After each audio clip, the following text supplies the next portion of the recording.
Se dice que las mejores historias contadas son aquellas que son vividas.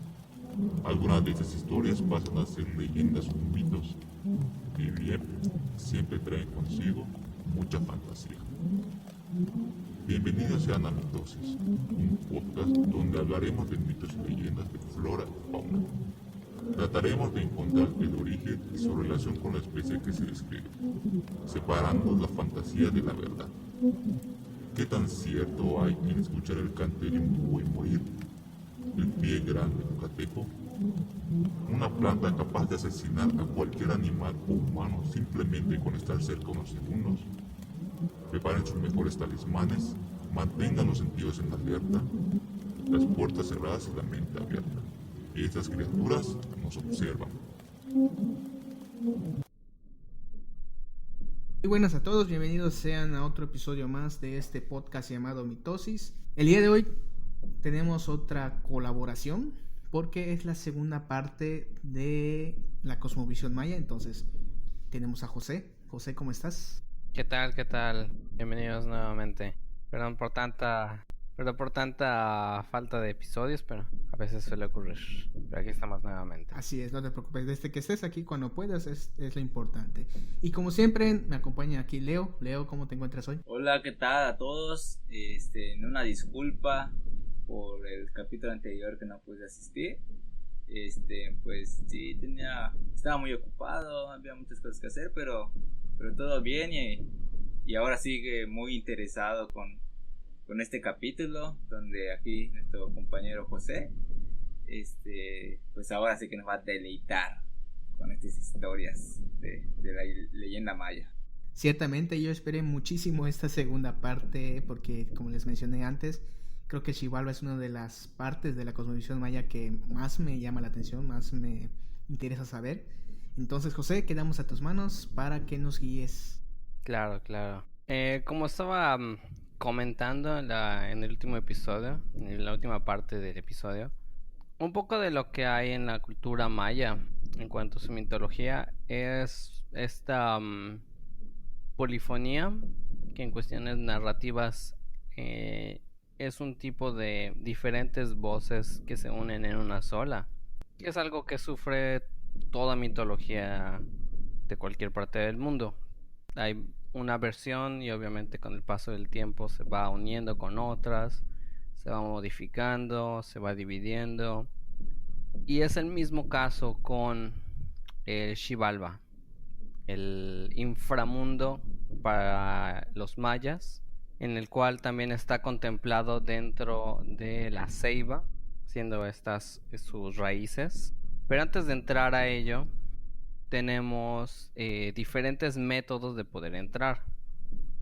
Uno de ellos, de los más conocidos, era a través de los cenotes, que eran en sí mismos una extensión de todo el dios Chak, el dios de la lluvia. Los cenotes formaban a sí mismos agujeros que no tenían un fin visible, y de hecho hasta donde sabemos, las extensiones de los ríos subterráneos, muchos de ellos son desconocidas o son totalmente imposibles de atravesar debido a, obviamente, su profundidad, la presión del nivel del mar y el mismo hecho de que puede haber extensiones por kilómetros sin que tengamos burbujas de aire para poder estar atravesándolos, sin mencionar obviamente la temperatura que llega a alcanzar esta agua. En fin. Para aquellos que no son de aquí, de Yucatán, o no han visto un cenote, hemos explicado en capítulos anteriores, exactamente en la de la leyenda de Tsukam, cómo se formaron, qué es. Entonces, para que sepan más, vayan a escuchar el otro episodio y continúen después. Por cierto, en cuanto al punto que toca José de la temperatura, sí es cierto, no se había ocurrido, ¿no? Pero si alguien tiene el dato, no sé, Osmar o José, ¿qué temperaturas podría alcanzar pues ahora sí que un cenote muy profundo. Si solo de por sí en lo que viene siendo pues el área que está por fuera, el agua está muy fresca, está muy helada. Entonces no me imagino si en cuántos grados llegar a bajar mientras más profundo sea. Realmente de temperatura no sé, realmente ignoro eso, pero creo que igual un papel que juega muy importante de porque igual nos ha explorado mucho nuestras canales acuíferos. Creo que es la presión y las corrientes de agua, ¿no, José? Ciertamente. Si bien muchos de los cenotes que tenemos en libre acceso turístico son de calmados en cuanto a cuánta presión puede haber en ellos, si se desciende más de los 10 metros, ya empieza a haber un cambio de velocidad en las corrientes. Estaba revisando hace un par de días que la temperatura estándar que llega a alcanzar estas aguas son de 24 a 20 grados Celsius. Si bien no puede parecer muy frío en comparación con los 35, 40 o hasta 50 grados de sensación térmica que sufrimos constantemente toda la gente que vive en Yucatán, Sí. la diferencia Sí, térmica sí, es cierto. considerable. Yo creo que ya nosotros estamos en el Sí, Xibalba, ¿no? No, el Xibalba está arriba. debe de estar aquí. Por el calor. Créeme que el Xibalba podría ser más agradable que estar en Yucatán en temporada. Sí, no, calor. de hecho, debe Pues estar más se siente fresco. más fresco. Pero en fin, lo que veía mucho la gente en ese entonces, hace milenios, eran estas extensiones gigantescas de agua, relacionadas obviamente con Chac, que asemejaban una boca. Entonces, en muchos casos, hacían muchos tipos de ofrendas, ya sea físicos, ya sea de regalos, piedras preciosas, o incluso sacrificios humanos. Muchos de los cenotes que se han llegado a explorar tienen muchos tipos de reliquias, vasijas, este tipo de piedras y obviamente también en algunos casos restos humanos. Obviamente son los restos mejor conservados que se han podido encontrar porque obviamente por la presión, por la constante movimiento del agua, muchos se han erosionado, se han vuelto parte del mineral básico del mismo agua. Esta misma introducción de la boca de Chac fue utilizada muchas veces por los mismos chamanes o brujos bajo las construcciones de las pirámides. Se asemejaban la construcción a la boca de Chac en los lugares en donde carecían de cenotes para así asemejar la misma tipo de entrada. Una vez pasada la boca de Chac es que entramos a el Xibalba y tenemos este nombre gracias otra vez a la fuente primordial que es el Popol Vuh, en donde en este caso en la historia que se nos cuenta es de dos pares de gemelos, primeros Hun Kame y Bukub Kame. Probablemente estoy pronunciando eso de manera horrible, perdón para todos los mayablantes, ellos deben ser muy buenos. Un respeto para todos los mayablantes, porque Es complicado. Sí es complicado el dialecto. Y los siguientes que son los hijos de Hun Kame, que es Hanapu e Ixbalanque, que estos primeros, la primera camada de gemelos es llamado por los señores del Xibalba, se les considera como los dioses del inframundo, porque por supuesto la mitología maya no podía quedarse atrás en decir, solo hay un dios del inframundo. No, hay toda una horda de dioses que se encarga de diferentes aspectos del inframundo, de la muerte misma. Y luego estos son derrotados. O sea, como que entiendo que tiene su dios principal y sus o sus dioses menores, ¿no? Sí, eran politeístas. Era un tipo de politeísmo. Desgraciadamente, por cuestiones de deterioración de la mitología, muchos de ellos han quedado en el olvido. No tenemos como que un nombre específico para ellos. Pero tenemos dos nombres entre ellos y 5 casas y una sexta casa en algunas fuentes. Ah, sí, iba a comentar de que a diferencia, bueno, no estoy muy, o sea, no sé mucho sobre la mitología maya, que es irónico, ya que pues debe ser cultura general para Es lo que nosotros. siempre le he mencionado a José. Sin que embargo- incluso a mí me da vergüenza decir que, a pesar de ser de aquí, obviamente de mi raíz aquí en esta cultura, ignoro muchísimo todo. Sí, ándale, sí, ¿verdad? O sea, igual, a mí me gusta mucho en este tipo de mitología, ¿no? Y culturas. Sé de mi favorita la nórdica, sé un poco de la egipcia, de la griega, o sea, de esas las más populares, pero Sí. no sé de los mayas. Entonces, a mí, en que mencionas la parte de que pues se han quedado en el olvido algunos nombres, se me vino a la idea de que tal vez porque no se han conservado tan bien los vestigios o los libros en cuestión de pues de la cultura maya, ¿no? O sea, lo que Sí, sabemos es lo que se ha exactamente. rescatado. Sí, ese es uno de los... Desde el punto de vista antropológico, eso es como que la tragedia constante de todo historiador, antropólogo, demás, que todo lo que sabes es todo lo que se llegó a conservar. Que nunca vas a poder saber absolutamente todo y al mismo tiempo hay cosas que se van perdiendo. Obviamente la colonialización de las Américas no ayuda en nada de eso. El adoctrinamiento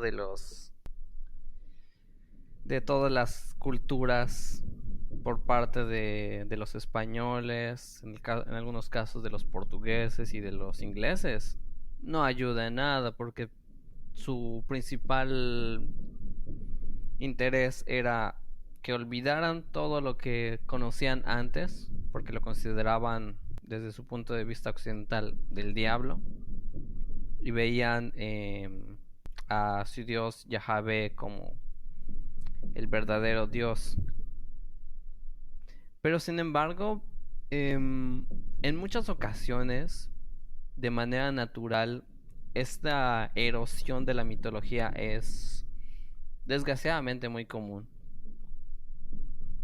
Y afortunadamente tenemos estos 2 dioses que sabemos que son que están muy unidos con este tipo de cosmovisión por 2 razones principales que voy a estar mencionando más adelante.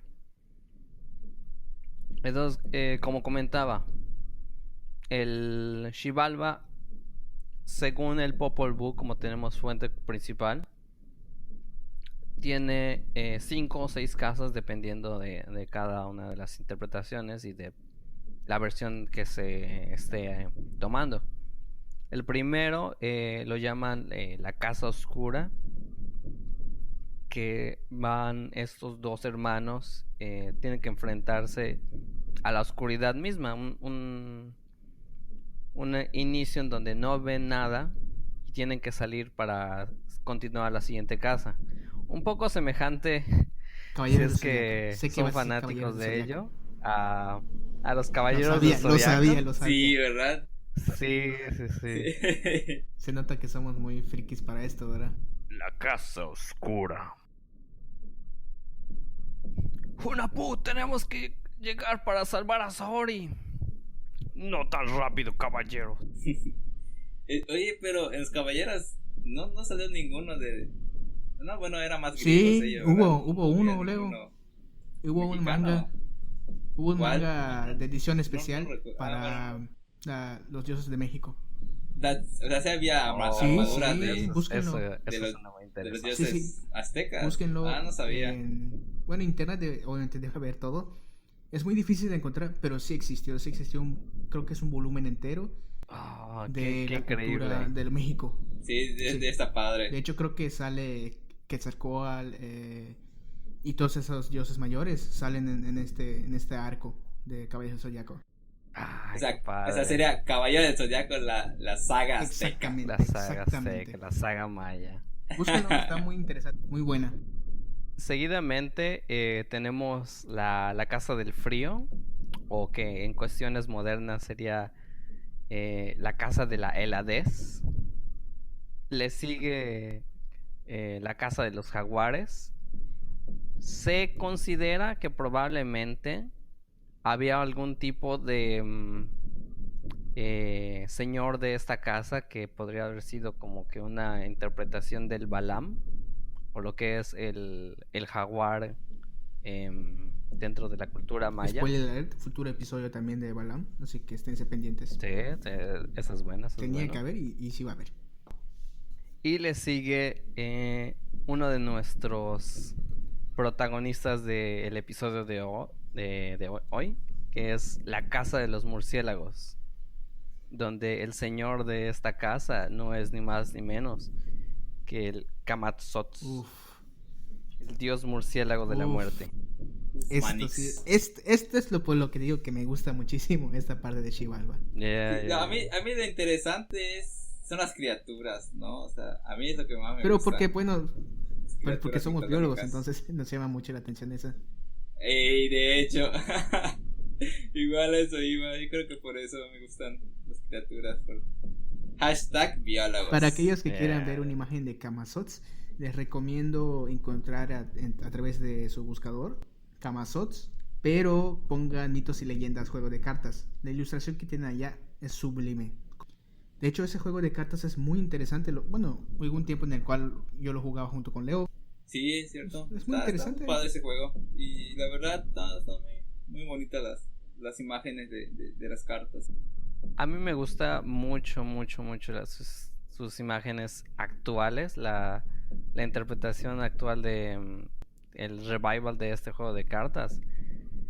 No lo he probado, aún ha tratado Osmar de introducirme en ello, pero solo las ilustraciones y solo la mitología que han estado utilizando recientemente me tiene muy enamorado. Sí, es muy muy buena. De hecho, se los recomiendo si pueden tener al alcance, intentar probar jugar. Es muy buen juego porque aparte de ser un juego en el cual distraer, es muy educativo. De hecho, tiene un programa de educación en el cual a través del juego se le emplea mayormente a personas, a niños, principalmente de escuelas, y se les incluye todo el material. Mientras juegan, aprenden. Entonces, muy interesante el programa de educación que tienen ellos. Como le comentaba entonces a nuestro protagonista del día de hoy, originalmente se piensa que es un dios de la cultura zapoteca, que fue introducido de manera cultural a lo que fue la cultura maya, pero que si bien era un dios menor dentro de los zapotecas, se volvió magníficamente principal dentro de la cultura maya. Es uno de los dioses que conocemos tan poco, y sin embargo tenemos tantas representaciones de él a lo largo de diferentes como que etapas de la cultura maya. Podemos tener incluso como comparativas sus representaciones icónicas, de cómo existen grabados, figuras en diferentes etapas y diferentes, ¿cómo llamarlos? Excentricidades al respecto. Ahí tenemos los ídolos más simplificados de las etapas primeras de los mayas hasta los más detallados de todos, y cada uno de ellos es realmente hermosos de ver. Y bueno, aquí mis compañeros toman un poco de protagonismo al respecto junto con este gran caballero para decirnos un poco al respecto de las especies de murciélagos que disfrutamos en el estado. Claro que sí. Lo curioso de estas especies, de ese grupo de animales, es que entra dentro de un grupo de mamíferos, son mamíferos voladores, los únicos, que se le conoce como Chiroptera. Entonces, como les mencioné, se caracteriza principalmente porque este orden vuelan, tienen alas que tienen la facultad de levantar el vuelo. Son especies muy pequeñas, aunque existen especies grandes, creo que en África, si no mal recuerdo. Creo que en Australia. En Australia, ¿no? En Australia, sí. Son mucho más grandes. Sin embargo, en todo el mundo se han registrado un total de 1116 especies de murciélagos. De este total, 139 son solo de México. Y para Yucatán se presenta actualmente, porque obviamente el número va a variar conforme pasa el tiempo, 60 en total. Sí, son unas criaturitas, en muchas ocasiones son muy bonitas y se les llega a apreciar con el debido respeto. Otras sí son un poco agraciadas, pero son interesantes, son muy importantes para el ecosistema, obviamente. Son buenos polinizadores de las plantas, buenos controladores de plagas. Y más que nada, en cuanto a la investigación científica, pues como todos ya sabemos, tienen su ecolocalización. O sea, es un sistema de rastreo muy interesante para este tipo de animales. Así es, la ecolocalización, para los que no sepan y se estén escuchando, es prácticamente un conjunto de sentidos que se adaptaron para que estos animales puedan encontrar su comida, su pareja, su refugio, todo. El cual consiste prácticamente en emitir sonidos ultrasónicos, que estos rebotan a través de los objetos y de todo lo a su alrededor, y lo captan obviamente ellos a través como si fuese una antena parabólica y lo representan de esta manera. Hay que aclarar que los murciélagos no son ciegos, por esa razón utilizan la ecolocalización como una estrategia de adaptación. Un tipo, no sé si han visto al superhéroe Daredevil. Sí.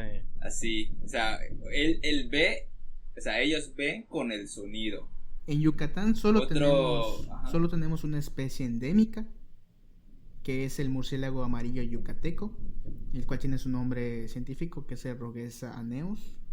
Datos curiosos: sí existen los murciélagos vampiros, pero no son de esos murciélagos que se convierten en tipo Drácula y cosas así, sino que se alimentan de sangre de animales, de ahí obtienen sus proteínas. Y otra cosa que hay que mencionar, que cuando en muchas ocasiones yo he escuchado de que los murciélagos llegan a revolotear o a volar sobre uno, y esto pues se malinterpreta como que te quieren atacar, como que te quieren morder, como que son vampiros. En cuanto a los vampiros, creo que solo son 3 especies que hay aquí en Yucatán, no son muchas, pero bueno, cuando se están revoloteando encima de uno, en cuestión, quiere decir que se están alimentando de hecho de los bichitos que están sobre de ti. O sea, básicamente te están ayudando. Si en algún momento cruzaste por un arbusto, si en algún momento atrajiste cierto enjambre de mosquitos o algo parecido, entonces estos murciélagos se encargan de comerse estos insectos y que pues te benefician, ¿no? Entonces no es nada de que te quieren atacar, de que te quieren morder, de que te quieren hacer algo, ¿no? Es simplemente en conocerlos, simplemente te están ayudando. Son unas especies importantes y pues no hay que tener miedo, ¿no? O sea, hay que respetarlos como todos. Como bien menciona Leo, los tipos de alimentación son muchísimos, o sea, es una de las especies, bueno, grupo de especies que tienen muchísimos tipos de alimentación, que son, como dice Leo, en insectos, en polen, en frutas, en sangre, que son los hematófagos, que son, como menciona Leo, los que se alimentan obviamente mayormente de la sangre del ganado, de animales, y por esta razón es que engloban a todos los murciélagos y tienen la creencia de que todos chupan sangre, pero realmente eso no es verdad. De hecho, es muy importante los murciélagos aquí en México, porque hay una especie de murciélago que es específicamente polinizadora de una de las plantas madres y esenciales de la cultura, Y me refiero al agave. Sin agave no hay tequila y sin tequila no existe México. Así que cuiden a esos Sí, no. animalitos. Le debemos muchísimo a los murciélagos. Así es. Mucho tequila. Es de hecho también no tanto en México, pero también los polinizadores para el ron. De hecho, aquí en Yucatán se ha investigado mucho, no mucho, pero lo que se puede rescatar, obviamente, porque son muy escasos los estudios hacia este grupo de mamíferos. En total se cree que existen 130 especies de árboles y arbustos que dependen esencialmente de la polinización del murciélago. Sin estos prácticamente no hubiesen más especies de estos árboles, por lo tanto hay que conservarlos, ¿no? Hay que quitar ese estigma que le tenemos a estos animalitos. Ya, no. Todo es culpa de Bram Stoker, realmente. Sí, en parte sí, en parte sí. Ella es la cosa más rara, porque en la novela de Drácula, de lo que obviamente estamos hablando, creo que Drácula solo se transforma una o dos veces en un murciélago. Y hay más descripciones de cómo se transforma en niebla, En ratas, lobo negro, en perros, serpientes. el lobo.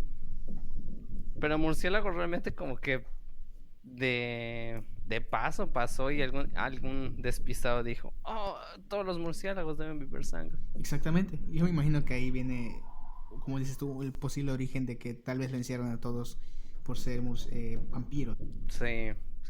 Sería un poco de buscar culturalmente de dónde fue. Pero me inclino a que sí fue una de las principales razones. Ok, pasando más adelante, continuando con el Xibalba, tenemos dos casas más. Una que es un poco curiosa de pensar es la Casa de los Cuchillos, en donde, por lo que se da a entender en las descripciones, es una casa literalmente llena de los cuchillos, probablemente tanto de roca como de obsidiana. No tiene ningún tipo de señor que se conozca. Y por último, el del que menos se conoce es la Casa del Calor. Ese seguramente se está refiriendo a Mérida. No me cae duda al respecto. Esa no se llama Casa del Calor, es simplemente Mérida, Yucatán. Mérida, Yucatán, la plancha de calor. Así la es. plancha Ya, de concreto. Y su señor Apuk, que es el dios de la muerte. El gobernador. El gobernador, sí, es el gobernador.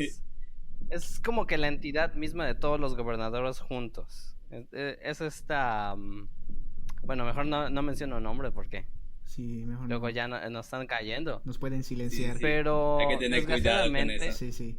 desgraciadamente para los gobernadores de generales y los gobernadores de Mérida, Yucatán, este señor de esta casa tiene propiedades positivas, porque no simplemente es el dios de la muerte, es también el dios de la guerra, el dios de los sacrificios, el dios de la transición de la vida humana y también de la vida natural. Algo que desgraciadamente no creo que podamos atribuirle de ninguna manera a ningún tipo de gobernador.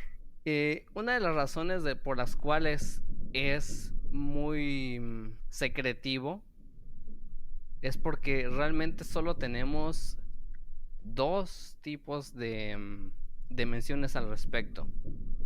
Una que son a través de un códice. Para las personas que no conocen de ello, los códices eran estos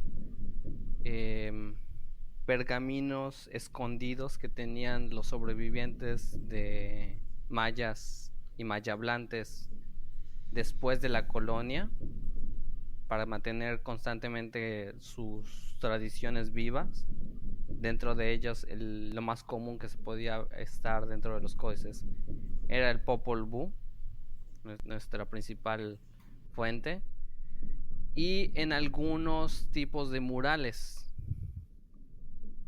de los cuales se sabe que se trata de el mismo dios, porque no solo tiene los glifos descriptivos del dios con sus epítomes y su nombre, sino también el mismo tipo de grabado físico, que tenemos un personaje con la cabeza en cráneo, su estómago hinchado, como si se tratara de una persona fámica, y con su espina dorsal descubierta.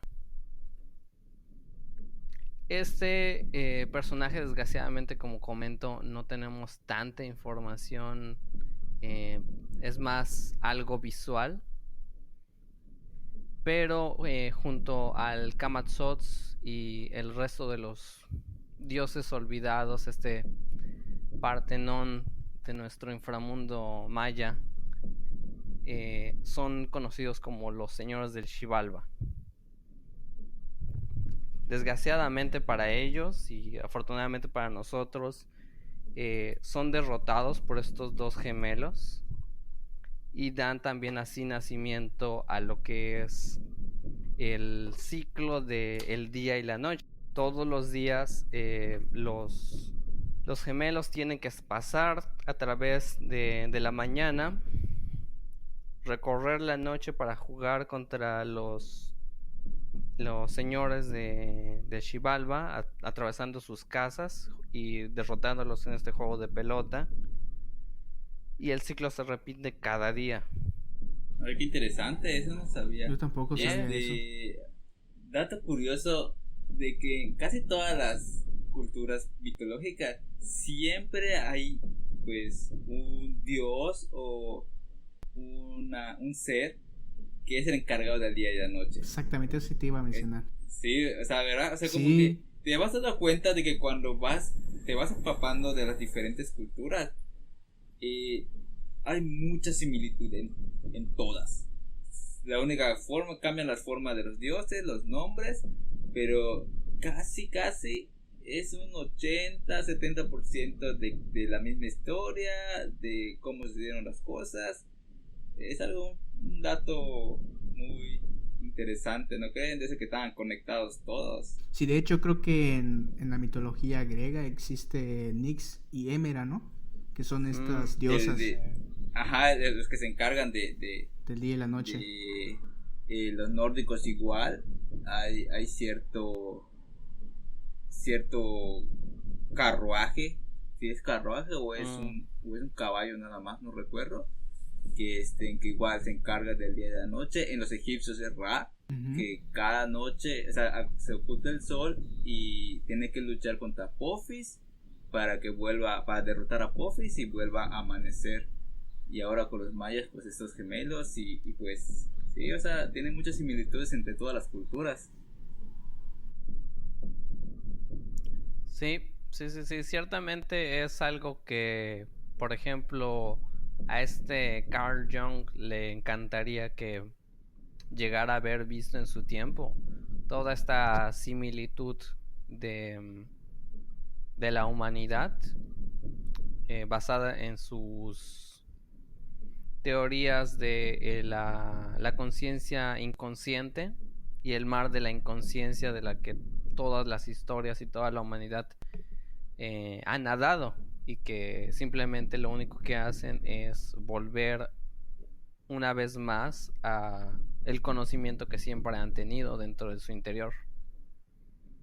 Entonces, finalmente, lo que pasa con estos pobres dioses que no conocemos mucho, al final de cada día los hermanos tienen que asesinarlos para que renazcan. Entonces, asimismo, son dioses de la muerte y son dioses entre la vida y la muerte, que tienen que renacer cada noche y cada día para poder tener como que esa posibilidad de derrotar a estos hermanos. O sea, derrotar en el juego de pelota, ¿no? Exacto, porque si ganan los los señores del Xibalba, obviamente nos tratamos de una noche eterna. Pero Ok. lo que pasa con este mito Interesante es... que todo, que ¿cómo se dice? La vida de la tierra, la vida en la tierra, todo dependa Un de partido. un juego de pelota, juego un de pelota. partido, Un claro que partidazo. sí. Ya. Sí, no, de la... En el Estadio Azteca. Ya. De Sí, hecho, no, no estoy tan seguro, que sé que aquí en Mérida, antes de que venga el cobicho, había demostraciones de juego de pelota en el centro histórico. No sé si Yeah. representaban esta parte de que mencionas de los gemelos, pero sé que había exhibición de juego de pelota. De hecho, también una noticia de esta semana es que el grupo internacional de juego de pelota de aquí de Yucatán quedó en segundo lugar a nivel internacional. Porque sí, también hay Wow. torneos de eso. Wow, Como dato. Eso no lo sabía, ¿eh? No, como eso dato tampoco Eso lo está sabía. bastante bien. Yo llegué a ver lo que tú dices, Usmar, la Ujú. demostración de ahí del centro. Ujú. Pero, creo que era nada más siempre cómo era el juego. No recuerdo en que den una introducción que se trataba de esto, ¿no? Nada más era el simple demostración de cómo era el juego de pelota. Imagínate que lo recreen, el equipo ganador terminaba fusilado, ¿no? Terminaba Sí. sacrificado. Aún así estaba muy padre, ¿eh? La verdad, esos chavos que lo hacían, la neta, Ciertamente. se lucían. Sí, es un juego muy Yo complejo. para verdad. recuerdo, no sé si ubican este lugar vacacional cerca de la Riviera Maya, Xcaret. Ajá, sí. Ellos sí tenían este tipo de demostración de pelota. Y si bien era pues con fines turísticos, con fines monetarios, si se quiere hablar de eso, pues mantenían vivo el juego a su manera. También si se quiere saber un poco más al respecto de esto, siempre pueden visitar esta área que es Chichén Itzá. Ellos aún tienen muy bien conservado lo que era su estadio del juego de pelota. Y hay murales al respecto de ello, de los diferentes equipos y cómo eran formados. De hecho, en los murales que se tienen conservados, se muestra que diferentes culturas, no solo la maya, o sea, era de tan grado significativo el estar en el estadio de Chichén Itzá, que diferentes culturas venían a retar a los guerreros y jugadores de aquí de todo lo que era Yucatán. Entonces, a ver, José, ¿me estás diciendo que en la época prehispánica había su liguilla Sí. del juego de pelota? Sí la había. Desgraciadamente. ¿Qué? Desgraciadamente nunca se repetía, obviamente, el ganador, pero pues. Sí, es cierto. Eso es cierto. Sí, no, el campeón de. ¡Ah, no! Y No hay nosotros campeón ganamos. invicto. Sí, no. Pero de todas maneras. No, pero es interesante, o sea, pero bueno, yo me estoy imaginando que, no sé, que los mayas empiezan a jugar, venían los aztecas, zapotecas, Así es. mexicas, así literal. Sí, así es como era. Ay, qué chido, ¿no? O sea, no manches, liguilla prehispánica de juego de pelota. Sí. Padrísimo. Debió de ser sumamente impotente en ver eso en su momento, pero solo pensar cómo ocurría, no sé, me deja temblando de la emoción. No sé ustedes, chicos. Sí, realmente así es. Lo que creo que único que no me hubiese gustado poder ver es obviamente al final la victoria. Ah, quién se la sí, lleva. no, eso es- debió ser horrible eso, pero pues, hey, las risas nunca faltaron. Pues saben, chicos, con eso acaba nuestro pequeño viaje a Xibalba. Y desgraciadamente nos tenemos que quedar allí porque pues está haciendo un calor de la tostada. Es decir, que va a Algo haber más tercera que- parte de José. Hay tercera parte de esto. Ciertamente podemos ver un poco más. Depende de cuánto más quieran ustedes sacar un poco al respecto, porque hay muchas cosas que aún nos falta ver. ¿Tú nos Creo Sí, o dices? sea, básicamente en esta fue como que la entrada, ¿no? Al Xibalba y una descripción en general de qué hay en el Xibalba. Exacto, exacto. Así es, gente. Pero por Entonces sí hay ejemplo, tercera parte. O más. No sé cuánto. tenemos tres, tres cositas que no hemos tocado. No sé si te gustaría tocar. Que es las diferentes mitologías que ocurren después de la colonia y durante en lo que es la mitología maya.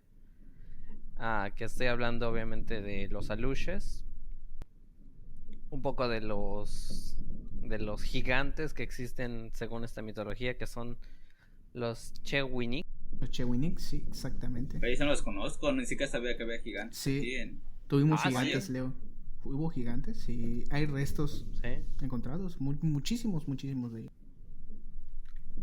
Y por último, y uno muy interesante para mí, que es el Guachivo. El Guachivo es un episodio que estamos preparando también, José, así que con todo gusto podemos mezclar eso también. Tú nos Sí, dices. sí, siempre me han encantado las leyendas de los shapeshifters. En el Estado de México los llamamos Nahual. los nahuales. En Estados Unidos son los Skinwalker. Claro, claro. Pues muchísimas gracias por haberme permitido estar con ustedes. No, al contrario, un gustazo. Espero que les haya gustado un poco de lo que les haya hablado. Siempre podemos hablar también de un poco más de mitologías de otras partes de los estados. Pero obviamente siempre dejando a la cultura maya, tanto porque es local como que también es ese padre que nunca tuve, pero sí tuve. Pero sí, hay muchas cosas muchas criaturitas por allá que siempre podemos estar tomando en cuenta dentro de las mitologías prehispánicas, que son tanto admirables e increíbles de observar como aterradoras. Creo que si bien mucho de lo que vino a la colonia nos trajo miedos que eran de Europa, los miedos los miedos prehispánicos como que son su otra dimensión. Estamos hablando ya de dioses antiguos, dioses Lovecraftianos realmente. Yo creo que eso fue uno de los problemas mayores que nos trajo ahora sí que la conquista, ¿no? Porque realmente en cuestión de nuestra cultura ancestral no era, bueno, o yo creo que no era miedo que los mayas tenían a sus dioses o a estos mundos, sino que era respeto. Sí. Ciertamente hay respeto a los dioses, pero también había criaturas mitológicas que tenías que evitar a cualquier costa. Criaturas que podían matarte si así lo quisieran. Así es. Sí, había temor, pero no mayormente a los dioses como mencionó José, sino que a Sí, estos no. lacayos que eran. Exacto. Realmente Claro que sí. creo que este podcast, bueno, nos limitamos mucho a flora y fauna, pero bueno, igual a mí me late muchísimo hablar de estos críptidos, como menciona José, los gigantes y las pequeñas especies. No lo sé, tal vez podamos extender la temática del podcast, no lo sabemos, podemos checarlo. Por mí encantado, me gustaría hablarles un poco más de ello. Obviamente ahorita se nos acabó un poco el tiempo, pero sí, hablar un poco de eso no estaría nada mal. Por mí encantado, sí me prefieren tener una vez más entre ustedes. Y obviamente entre el público. Pero bueno, amigos, gracias por escuchar, gracias por preferir y seguir escuchando nuestro humilde podcast casero. Síganos a través de nuestras redes, a través de Facebook, nos encuentran como Bioculta y estaremos publicando todos los episodios cuando van saliendo. Nos pueden igual mandar un mensaje con todo lo que ustedes quieran decir, recomendaciones, sugerencias, críticas, todo lo que ustedes quieran. a través del correo. Y alguna leyenda en particular, algo que quieras saber sobre los mitos, flora y fauna, aquí estamos para escucharlos, para debatirlos. Y pues esperemos que les guste este podcast. Cualquier cosa nos pueden mandar el mensaje en el correo que estaremos dejando aquí en la descripción de este capítulo. Como les digo, gracias por escuchar. No sé si quieren decir algo más antes de irnos, Leo y José. Una vez más, muchas gracias por tenerme acá. Muchas gracias por tenerme la paciencia de cuando la dislexia ataca. Y muchas gracias también por la información de estos bellos seres que son los murciélagos. No, para nada, es un gustazo, de verdad, la información que nos brindaste, pues a mí me encantó, personalmente me encantó, agradecido estoy por escucharte, y pues cuando guste este podcast, eres bienvenido. Así es, amigos, nos vemos en el siguiente episodio, tal vez tercera parte, tal vez otro, no lo sabemos. Hasta luego. Hasta luego.